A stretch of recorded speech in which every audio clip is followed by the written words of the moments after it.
I'd like to go ahead and call this meeting of the Dixon City Council special meeting, April the 21st, 2017, to order. How was it? Present. Wayne Brent. Present. Benny Tudor. Present. No, this is gonna be Jimmy Doyle. Present. Mel Gibbons. Present. Paul Watson. Becky. Present. You have a form, please. All right. Just going to jump right on in here. Under old business, we have the Cemetery Association. The Cemetery Association, as we have talked about in the last couple of years, the Cemetery Association is to the point where they are going to turn the cemetery over to the city. We've spoken with them, Leo and their board, quite extensively about how we're going to do this, and so I'd like to invite you guys to come on up and kind of share what we've kind of planned, what we've discussed so far. You all know this,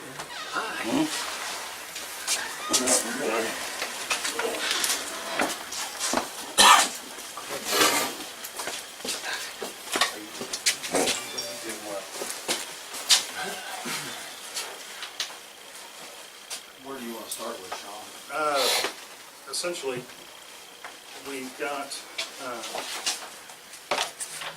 the last time the council and the Cemetery Association met, we looked at it and said the Cemetery Association in and of itself was to the point that they needed to close their doors as an association and give the city back the cemetery.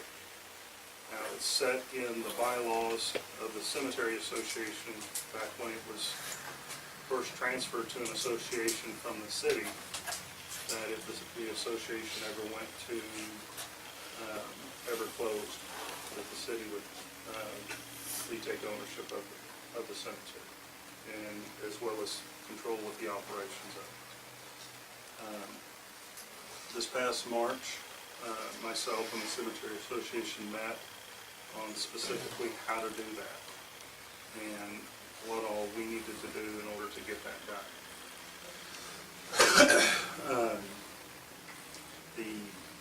Essentially right now, there is, without having to get into specifics, you guys have a limited funds left in the bank account, correct? That you're going to be transferring. we spend about 11,000 a year cutting grass. We're down to 20,000 now. And other than grass cutting, we don't have a lot of expenses, insurance, PO box and stuff like that. The association took over really in 1983. And two of the deeds for the cemetery land are made up to the city of Dixon. And then there are 3 or 4 made out to the Cemetery Association. So there's some deeds that need to be consolidated or given to the city if you want to. The mayor had mentioned, rather than dissolving the association, leaving it intact, and we would monitor, selling the grave sites, and monitor everything. And of course, the money would all go to the city of Dixon. And there would be a committee established to monitor what the association is doing, essentially, I guess. It would be too hard for the city to pick up selling grave sites. Essentially, the game plan is the cemetery, the Dixon Memorial Cemetery Association, as we know it, will close. And we will create a cemetery board that will handle the day-to-day affairs of the Cemetery Association. I've spoken with the Cemetery Association, and all of the board members have indicated that they would be willing to serve on that cemetery board, specifically to help with that management and really continue the volunteer work that they're doing. Now, Mr. Stumpy was explaining to me a few minutes ago that we do have to make a notification to a director, A division. a division. The statute under 214 says that there must be 30 days notice given to the division before cemetery ownership is transferred. Still trying to figure out what that division is. There's a Department of Insurance that kind of oversees this, I believe, and that's commercial registration, but I don't know if that just goes towards the funeral home side of it, or if it goes towards the department up there that part out there. There's also a bunch of record keeping stuff that has to happen. When it transfers, you have to give notice to every person that doesn't live in the county that the ownership was transferred from A to B. If you cannot identify where they are, there's a Department 2 publication in the paper for that before you do anything more for that as well. There's a few hoops to jump through to make it happen under 214, but they're not unsurmountable. There's also the question of the money that you have in the fund right now, how it's earmarked and controlled. Because if it's earmarked a certain way, then that money has to go to the county commission to be sent into a trust, and then the commission gives the interest off that trust back to the owner of the cemetery to maintain the property. Well, if the interest rates the way they are, even if we had 20,000, we wouldn't make enough for one grass cutting. And that's essentially what's happened. We don't have the money to maintain the cemetery anymore. Over the years, cutting grass is taking all the money, and you don't have perpetual care anymore, not selling that many plots, essentially no income. We could dissolve the association, which we don't plan on doing. I mean, otherwise, there's other options of, charging more for grave spaces, or double charging again for perpetual care, which I'm sure a lot of the families would deny that, considering that they've already paid it once. And then I'm sure, it's up $250 a grave space now, if you jump it up to this double at $500 a grave space, I mean, it's still gonna get to be to the point of where, it's unaffordable. Eventually, the cemetery will deplete its funds. I mean, it's just a matter of time. And, at this point, this at least gives us some operating capital to help with the management of the cemetery versus them doing their darndest over the next year or so and being completely depleted and then bringing it over. Yeah, I don't know how that goes. The Cemetery Association was created in 1983, the last time I can tell. There was some paperwork in 47 and 49. So it's really not transferring anything to the city, other than those pieces of land they bought since it took over, just running it. Because the beginning property did start within the city. Yes, and but if we don't dissolve the association, we serve on the committee, and of course those people will change. I'm not sure we're really doing anything other than giving you the income to maintain cemetery.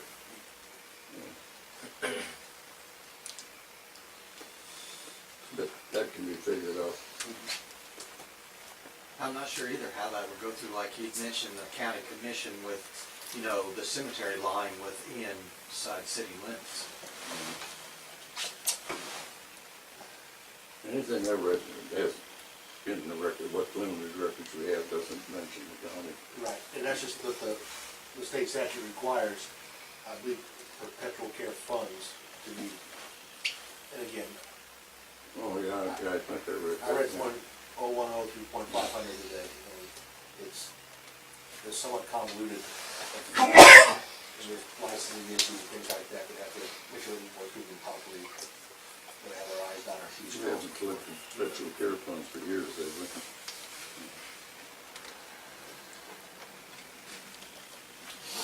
So at this point, I'm going to open it up for council members. If you guys have questions on what the process is, for the association or anything else, kind of go from there. You got somebody mowing it now, right? Yes. So, is he gonna stay on till a certain date, or is that something we It's decide? either you guys can take over, soon, or eventually the cemetery's gonna run out of furniture. I mean, because what do you say we're at, Jerry, 20,000? Yes. I mean, that'll take care of a year and a half, and if it's up, as long as no other funds come in or whatnot, a year and a half, and then we're completely, dissolved. There's no more furniture left. But now, yeah, I mean, starting now, we still have the gentleman that we have contracted through the past year is continuing on. Now, when's his contract over? When you guys decide to take it over. Yeah, if we take it over, we can make the option as a city to either extend his contract for the rest of the year and let him continue mowing, or we can have our guys do it. Is that kind of what we, that's part-time? Yeah, and talking with them, they are, their guys prepared to work with, Ernie Mantola, who has been specifically tasked as far as maintenance. We used to do mowing and weed eating, and he's got experience with cutting cemeteries on Fort Leonard Wood, with getting with their contractor and getting that, finding all the ins and outs of it out so he can get it done and do it properly. I think the date that we had actually, one of the dates that we had talked about was for him to mow through at least Memorial Day. And that gives our guys enough time to talk with them, get to know what's going on, and then our guys would take the helm from that. After Memorial Day too, we have in June and July, we'll have those workers coming in that the lady came and spoke to us about, in addition to the part-time help.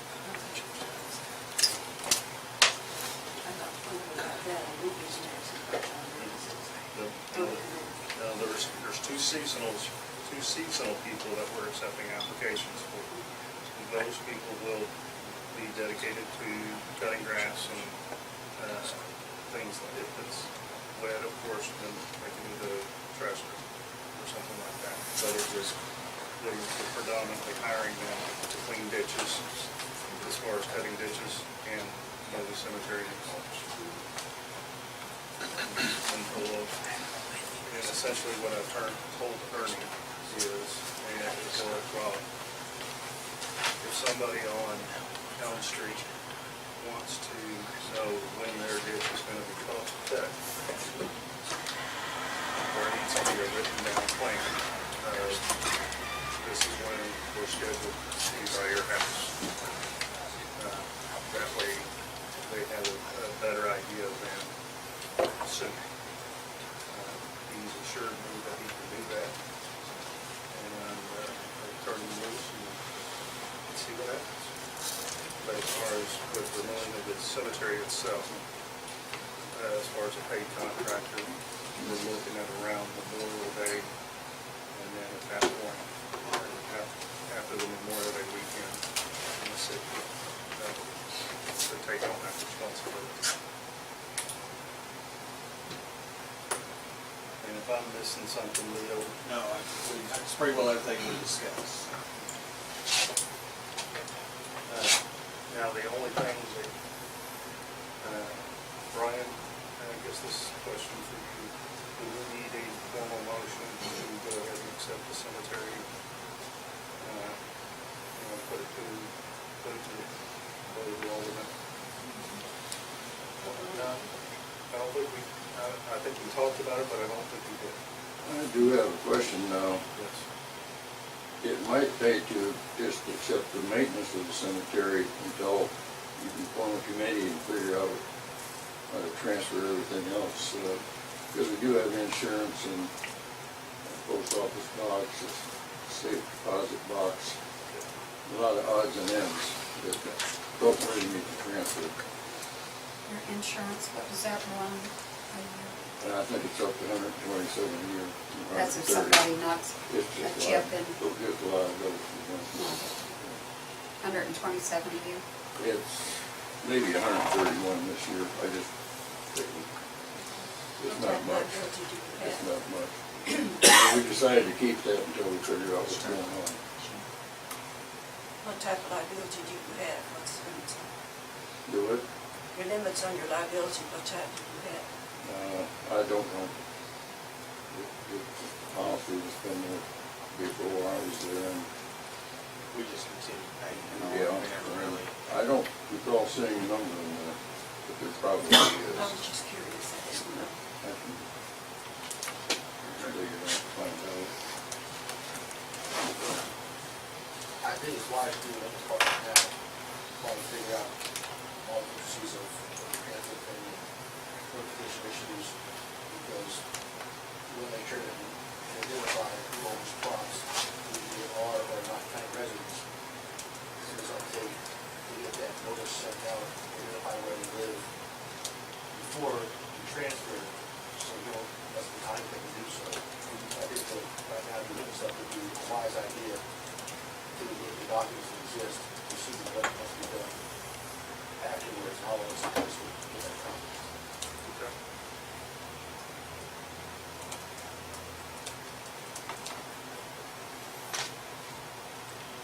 So we've got, couple of options. We can vote to take over the maintenance and work on the transfer, or we can just take it all now. So it's really up to you guys on how you word your motions as far as what you guys want to do. Working on this Friday. We can't take it right now, because, You don't have the, we gotta still have to give the 30-day notice. Q14, 367, prior to selling, there's gotta be notification to the Department of Insurance. But see, really legally, we're not selling. Well, selling or transferring ownership.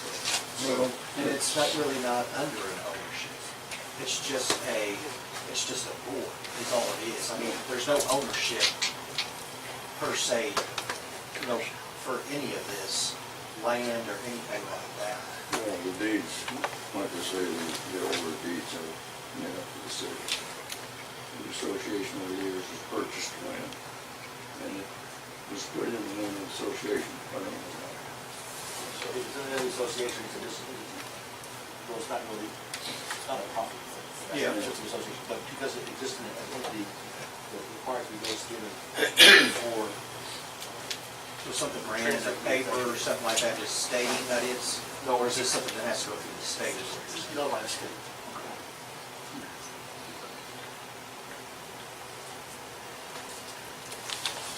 So at this point, we're right at the prefaces of it, but it sounds like we've got a little bit more red tape to jump through. And the state's in, There's two things. One is the notification part of the state, but also the city takes over control. We have to notify every plot owner that doesn't live in the county in a certain time frame. So I don't know who owns the plots and where they. That's just, you can't do that. I mean, there's just no way you're gonna be able to notify everybody that owns a plot in that particular cemetery.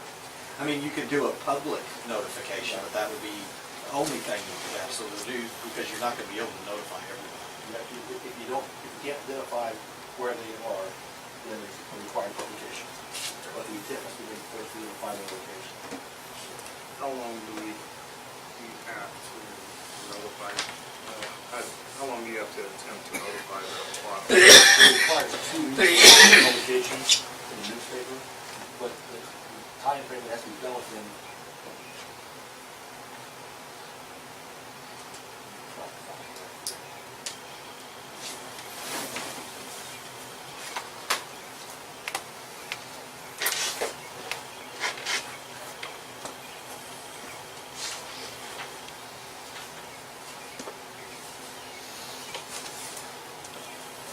signed during the order.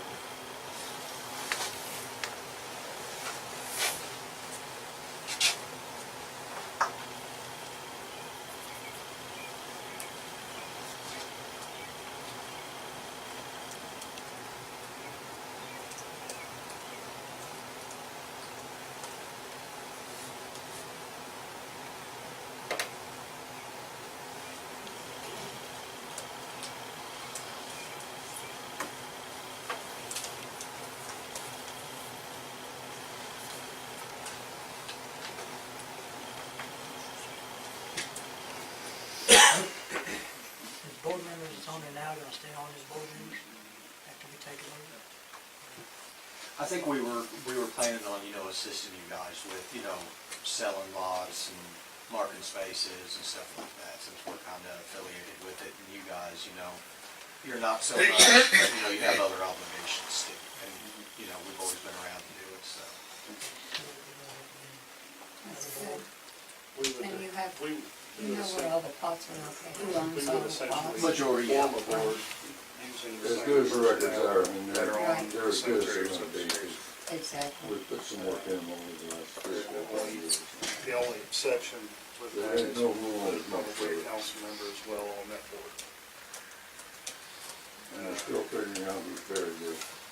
2 ladies in Dixon go through and put it on our climate grade, and they take it off there and add it. Our base is probably 26 or 2,700 plots. Occupied. No one else. Another reason why I was asking the limits, that is if the city took it over, and if there was someone injured, would we need to increase the liability limits? We've never had any claims against I know, the but cemetery. if the city took it over, and if someone got hurt, that might be a different situation. No. And that's something that you guys would have to check That's in. what I was wondering, should we consider raising the limits? That's the reason why I was inquiring about it. Good. The city has insurance. You know, I think really, Cover the, I don't think so. This would be probably an add-on. I mean, somebody gets hurt in town or something, it would be the same, It would be, in the park or whatever, But it'd be a different entity. wouldn't it? Sure. Sure it would. now, one of the things, the transfer of ownership is something that we can essentially work on, given all the red tape. I think what we need to decide this evening is, do we, as a board, want to go ahead and take over the maintenance responsibility as far as the upkeep of the cemetery now versus pushing that off to later? That was just giving me something to Yes. think about. Absolutely. We do have a man to do it now. But if they're willing to do it until after Memorial Day, that would give them a little time to Right. see how he does it and learn the ins and outs.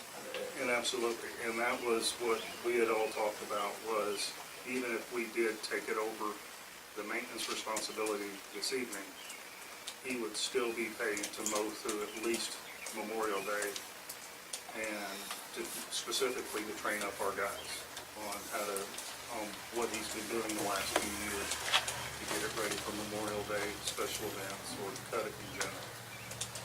Those idiosyncrasies that are involved with the cutting that. Because he's gonna obviously know more about it than our guys are right now, so we can kind of pass the torch and pass the knowledge. Are you wanting a motion of some kind? Mayor, could I ask a question? Do you mind if I ask a question? Go ahead, Clint. Just suppose, now your mowing is your big expense, right? Could you guys go ahead and exist if the city took over the mowing of the field? Could you just go ahead and run it if the city took care of the mowing and stuff And like that's that? what we were talking about there, is they want us as a board to continue on. I know, but rather than do all this ownership change and all this stuff and everything. Well, it's eventually gonna have to. The city already owns half of the property up there. And I mean, you fall back on your liability. If somebody was Sue happy, they could fall back onto the city eventually.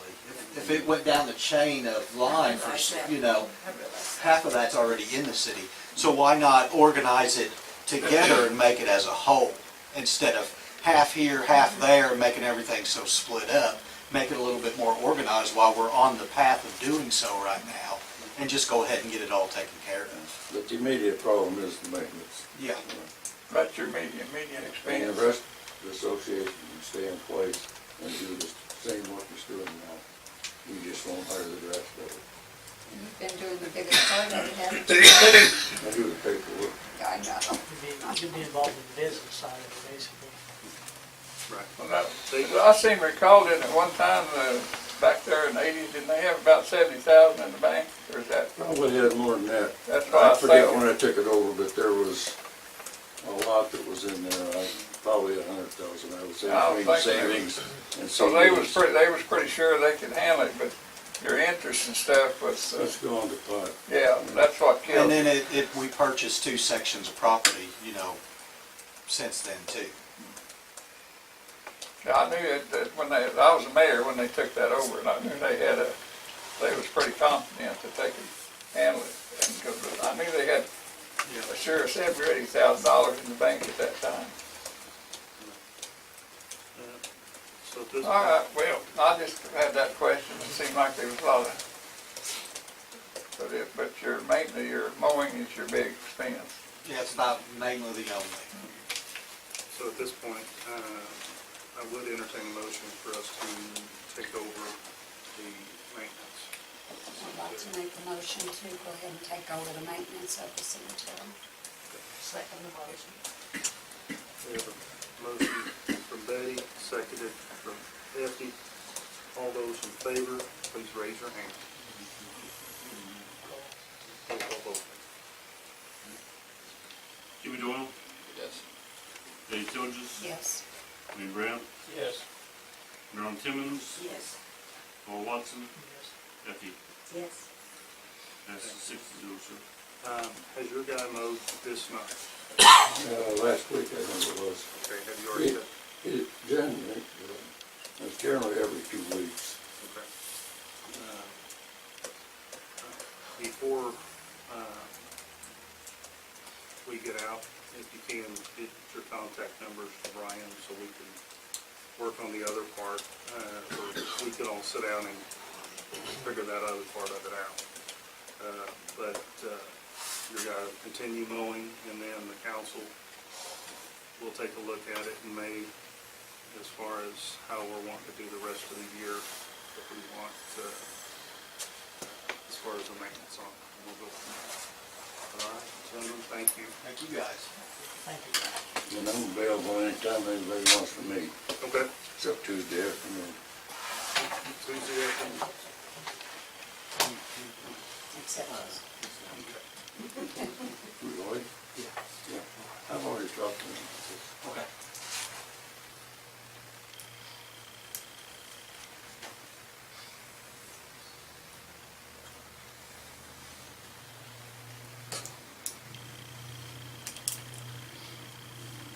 My main goal is just to keep it clean. Keep it clean, keep grass cutting. Right. Because people will be asking us.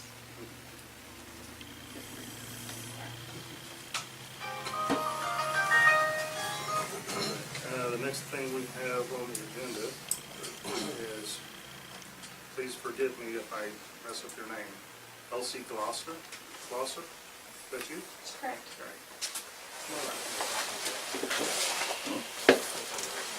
She would like to address the council referencing classic cars. We have our forever and cruisers. We are a car club that started up here in Dixon. We formed June of last year officially. And July, August, September, and October, we're the ones that have our cruisings up here on the corner of H&L and Andy Lowe's property. Okay. Well, we've outgrown it. Our last cruising we had in October, we had 38 vehicles and we had both parking lots full. As of now, Park City has come in and taken the old Dollar General store. So that leaves us with Andy's. He has told us, we can use it whenever we want to, but it's just not big enough for us. I was approached by Derek Rollins, This is really what kills you. and he come up with a plan. I spoke with Chief Frankel, and he said he had no problem with it, about doing our cruise-ins up there where his agency is, the shelter agency, from the corner where Century 21 is down to the bank, third Sundays of the month, so there's no traffic through there or anything, and having our cruise-ins up there. Okay. That way, you know, people's got shade, we have plenty of room to park their cars. Down here, we mowed the grass, we policed the area, we swept, we picked up the trash from the high schoolers and everybody parking up there in the parking lots and throwing it all over the place. The question that I have, would we need to close that section of road the third Sunday of each month? Is that what you're asking? That's what I'm asking. And the city wouldn't be responsible for it. I would get the barricades and we would go up late Saturday evening or Sunday morning, block them off, because it'd be like at 2 o'clock in the afternoon till whenever church is over with by then. We just had a big rapport from our last one because we had it on a Sunday. Everybody's like, we really like it on Sunday. There's nothing to do. They go to church, they eat, and they want something to do. Gives them something to do. We're trying to get stuff in here. We had our first car show down at the barn in conjunction with Billy Johnson, and we had a lot of turnouts. We're getting a lot of people from Richland in here, which, I mean, up there they walked over to Casey's, but they were still spending their money. We've had people come from Iberia in, so we're trying to get more stuff for the community here. And that section right there of Main Street on a Sunday afternoon would bring even more people in. Okay. Because they could walk down to MPC, or if they wanted a pizza, they could go to Casey's and get a pizza, you know, if they didn't want burgers or whatever. So, So essentially, all you need from us is authorization to shut the roadway down on the third Sunday of each month. I spoke with, I spoke with Gary, and he said he had no problems in it. What time would that be over? Because the church people come back, go through town, there's a church there. Yeah. Well, Right it, across. that's the reason we put in between the two, because there's a church up here and there's the church down here with the old Methodist Bulldog. church. So there, it It's not so. would go from Like 2 to your 6, agency basically. to State Bank? Yes. Okay. It's in between there, so we're not blocking the roadways off to the churches, because the church up there has one. And then in between that, it's just the Jet Vet, the antique place, and then the bank and Businesses that are. and business that are closed on Sundays. That's the reason we chose that area there, because I know that the old Bulldog is a church now, and we didn't want to interfere with anybody's. Doesn't sound like it's gonna impede a whole lot of traffic, Wayne. Would it impede? Want it your way? What about the new restaurants on the town? That's on the other block over. It's on the next Block block. down, but I didn't know if that would interfere with that. Probably bring business to it. Yeah, because I spoke with Connie, because I recently joined the chamber because I'm doing their Cow Days car show this year again. So I spoke with Connie, and she said that the gentleman that bought the Sun Oriental for her vintage days is going to have barbecue out there. So maybe that might be something we can work with him, Okay. you know, to help with the businesses once we get this to rolling and going good, and him doing barbecues on Sundays for people. Okay. Anybody else got a question? At this point, that'll be with the motion. I'll second it. Okay. We have a motion from Paul, seconded by Wayne. All those in favor, please raise your hand. Any opposed? Passes 5-0. Third Sunday of every month, we'll block it off for you, or you guys can block it Yeah, off. I already You have guys it set up with Robbie and the boys from the city. I'll just go take my truck, I'll pick up the barricades. But we done it the same way up there at H&L. I picked up the barricades, the city didn't have to mess with anything. I mean, we take care of the trash, we take care of any trash pickup. We even sweep the roads and stuff, because we had the big push brooms, so everything will be kept nice and clean and You neat. did make it pretty.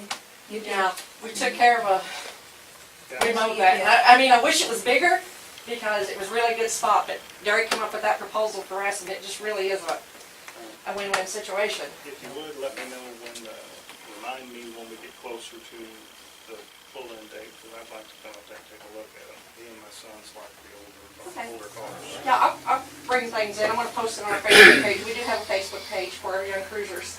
You can go on there, anybody's welcome to go in there and look. We have pictures of our last thing. Connie on our first cruising up there, she done an interview and had pictures in the paper from it. There'd be pictures in the paper from the car show at the barn too. Okay, So, thank you guys. thank you. Thank you.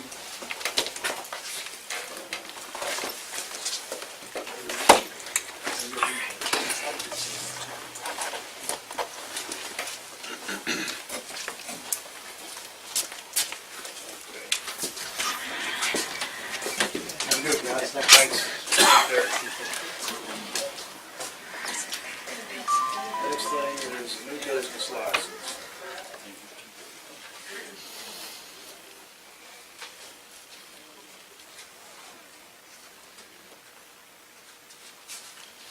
We actually have two. Now, we can vote together on these, or we can separate it. One is called Awesome Internet. It's an internet provider. They're based out of Steelville. The owner or point of contact is Ben Tinker. He's paid the appropriate licensing fee.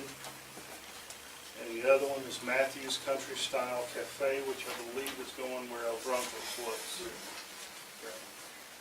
And essentially they'll want to open up a country cafe.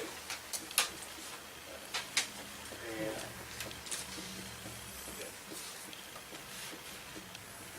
well, it's just those two, so. Make a motion, we issue the license.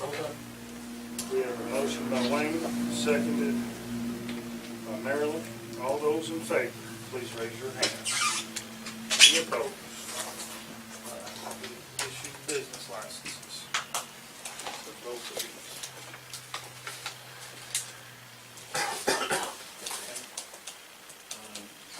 Get a license, I'm ready for some biscuits and gravy. There you go. Sign this real fast and in a hurry. Oh, no, don't bring it, no eggs.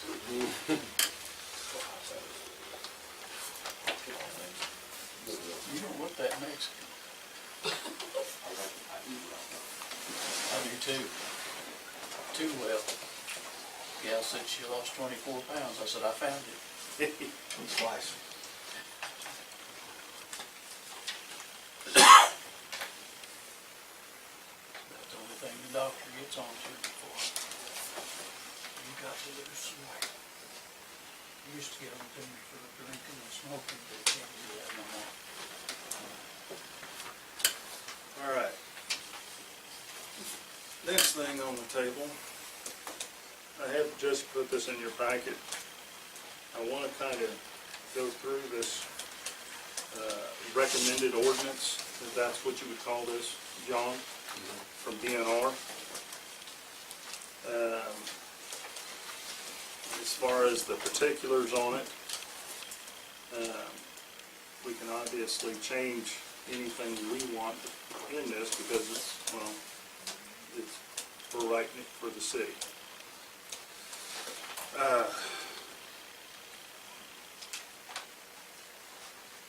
Now, one of the questions that I had in this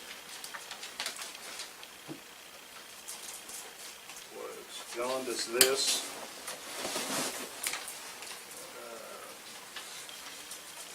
take out the ability for people to have septic or sewer or holding tanks in the city? I don't believe it does. My interpretation of that is if we have sewer available to the property, then yes, they should connect to our sewer as a city.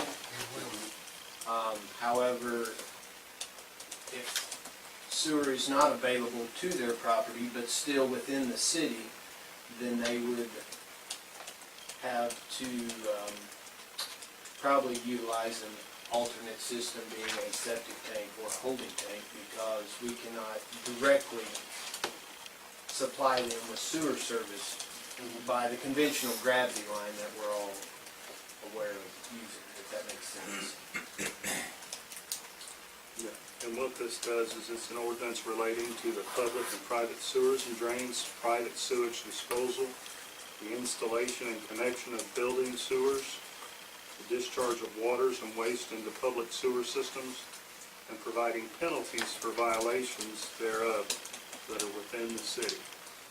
Essentially, some of the issues that we've had here recently, to where it's a private homeowner and we don't have any easements or actually any right-of-way to fix the issue. This puts teeth behind it, so to speak, and allows us a legal option to do something. That's correct, and the teeth are not,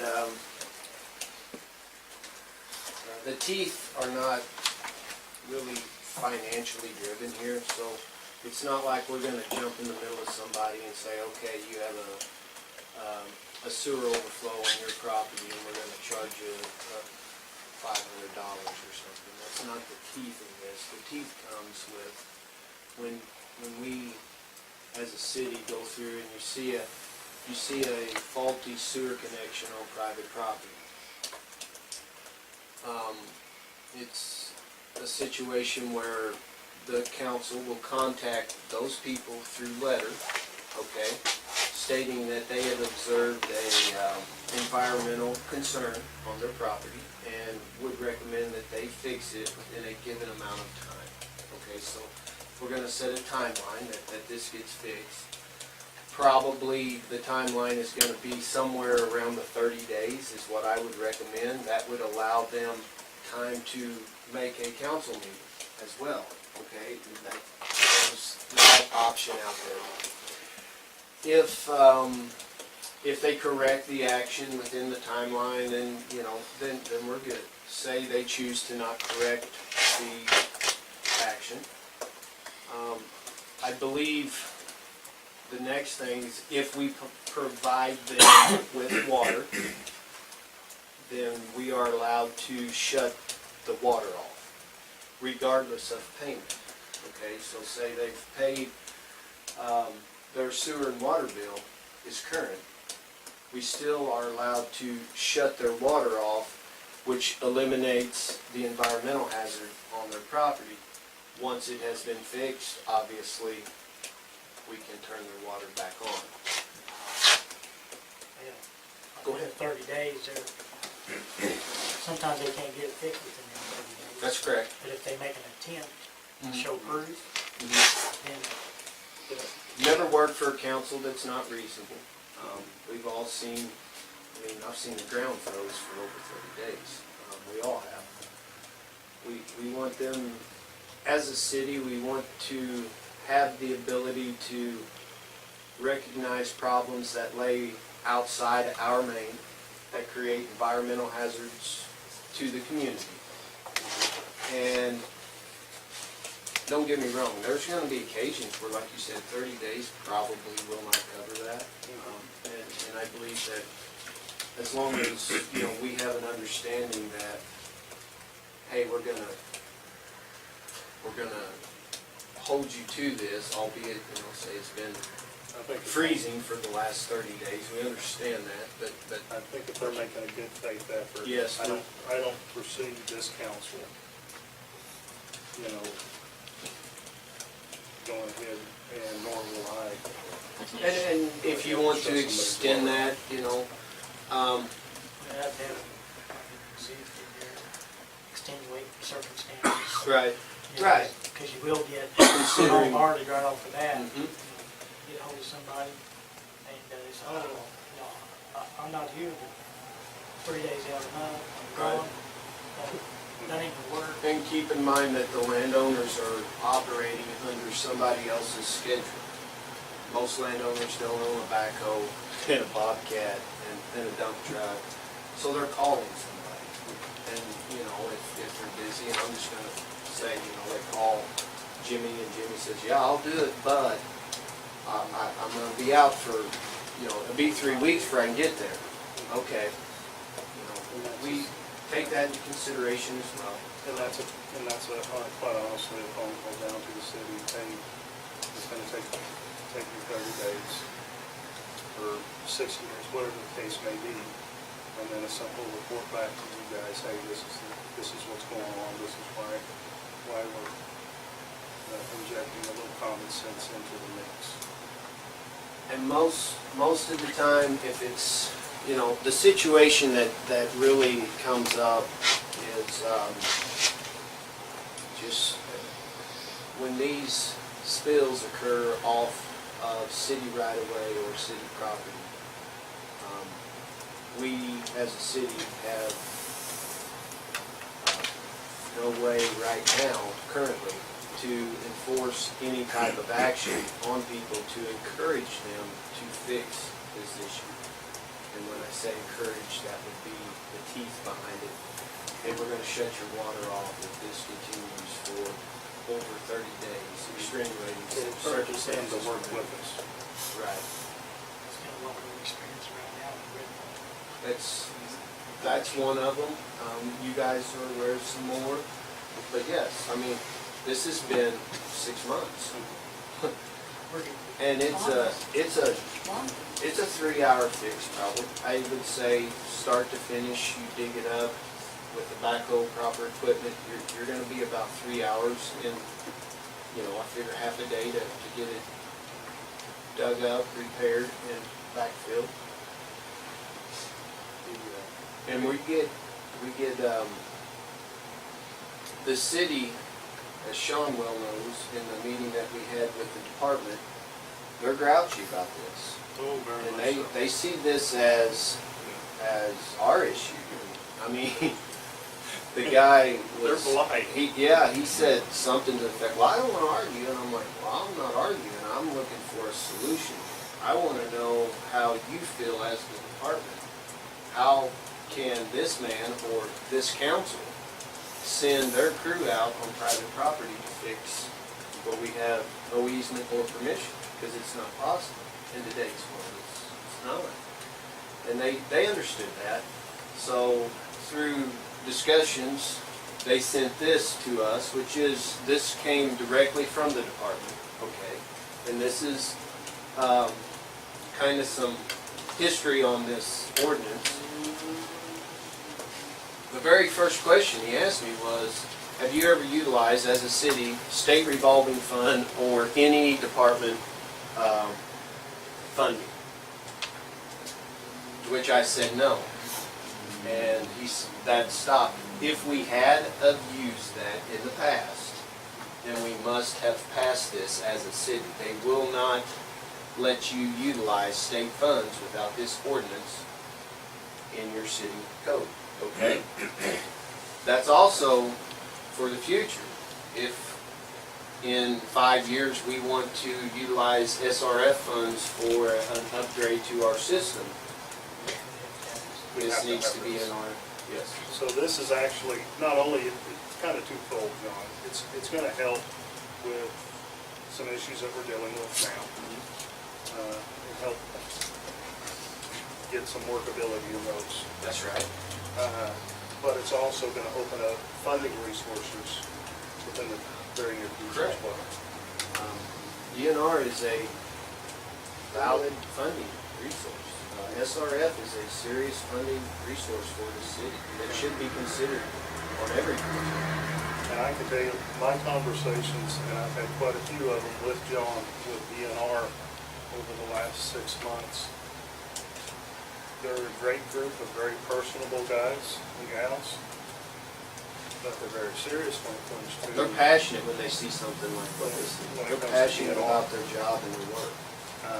They want, and they're not the boogeyman. No. They're not the big brother that's telling us, well, you have to do this.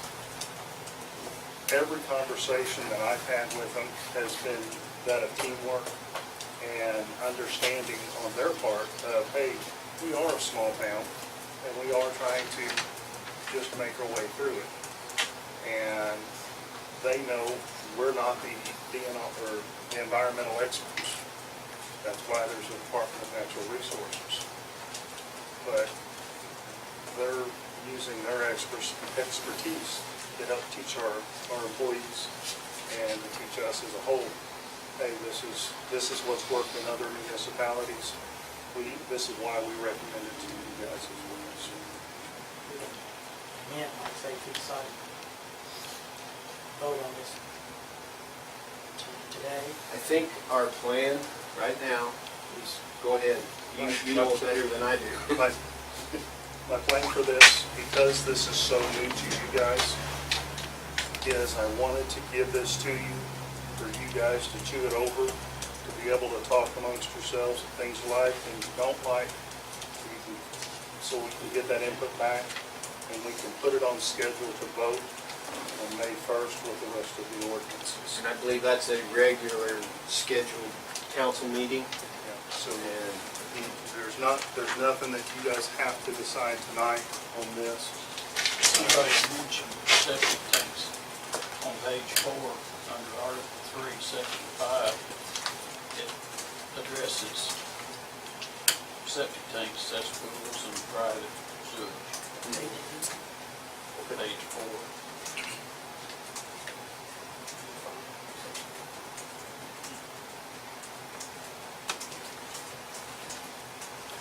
Okay, so is at which time that it becomes available? Right. So we've got some situations where there's no sewer available. Correct. So they Those will, people, to me though, are obligated to put in a septic tank instead of just a hole.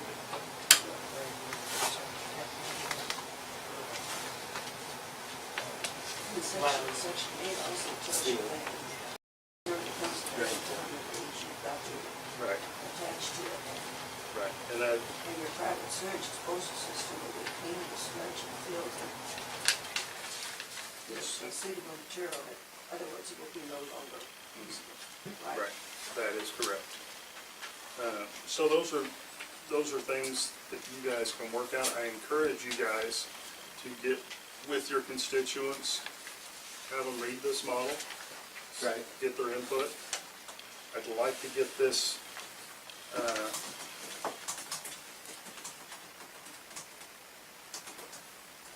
I'd like to get your input back to me no later than the 27th. That way I can get it back to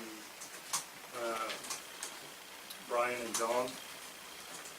And then that way we can have it redistributed by Monday. Right? Robert? One question, one suggestion. Since the city would be notifying the city, the landowners and like that, by letter, that they have a problem, why not have it, this best business practice, have them notify you by letter if there's any holdup? That way there's a paper trail both ways. Okay, that's a good point, Robert. We can look for an inclusion of something like that in there. But like I said, this tonight was just a, hey, this is what DNR has, I guess, strongly recommended that we implement. guideline, I guess. Yes. Basically, all you have to do is just change and put Dixon in there in Pulaski County. There's a lot of it, yes. Yes. Unless you or your constituency wants to change any part of the language that's in there, then it would just be some quick changes.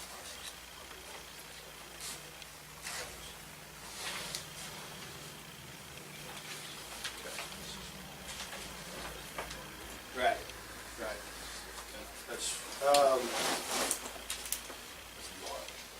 That's a good question. I will address that on Monday. I asked him if we modify the language, they would still need to meet our requirements for the state funding in the future. Okay, yeah, that is that is something we're gonna have to find out. But until then, we'll find out. Once we have that information from DNR, I'll call all of you guys and let you know, hey, this is what they told us. Or else, send you something in writing saying, hey, this is what I found out. And hopefully we'll have that answer by Monday afternoon.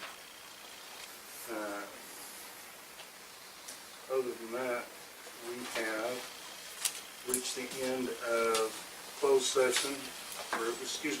reach the end of our open session. We will need to go into closed session to discuss real estate and personnel matters as per revised Missouri statute 610-021.